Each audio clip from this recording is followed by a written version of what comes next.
ഏതോ കാർട്ടൂണിൽ മാങ്ങ കണ്ടെന്നും പറഞ്ഞ് തലയ്ക്ക് സ്വരമില്ല. അവസാനം ഗതി കെട്ട് ഞാനും സമ്മതിച്ചു.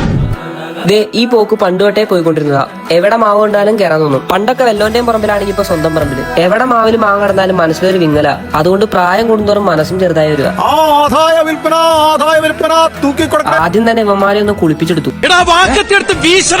ഞാൻ തൊലി കളയുന്നത് മാങ്ങ പോലും അറിയുന്നുണ്ടാവില്ല, അത്രയ്ക്ക് ഷാർപ്പായിരുന്നു. ഈ മാങ്ങയ്ക്ക് ഒരു പ്രത്യേകതയുണ്ട്, ഇതിന് തൊണ്ടിനും ഭയങ്കര ടേസ്റ്റാ. നല്ല പഴുത്ത മാങ്ങ കണ്ടതും പിന്നീട് അങ്ങോട്ട് സ്നേഹം വാരി വിതറുവായിരുന്നു.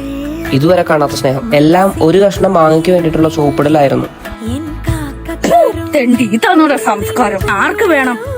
മാങ്ങയുടെ തൊണ്ടൊക്കെ കളഞ്ഞ് നല്ല സ്വർണ്ണ കുട്ടുപ്പന്മാരാക്കി എടുത്തു. എന്തുണ്ടാക്കിയാലും ഭാഗമാകാത്ത ഉപ്പും മുളകും ഇട്ടു. പ്രോ ഷെഫുമാരൊക്കെ ഇങ്ങനെയാണെന്നാണ് ഷെഫുകൾ പറയാറ്. അങ്ങനെ സാധനം റെഡി ബൂം ബാങ്. ഒരെണ്ണം കഴിച്ചിട്ടും മുഖത്ത് പല ഭാവങ്ങളും വന്നു. എങ്ങനെയുണ്ടെന്ന് വെച്ചപ്പോ മനസ്സും നിറഞ്ഞു.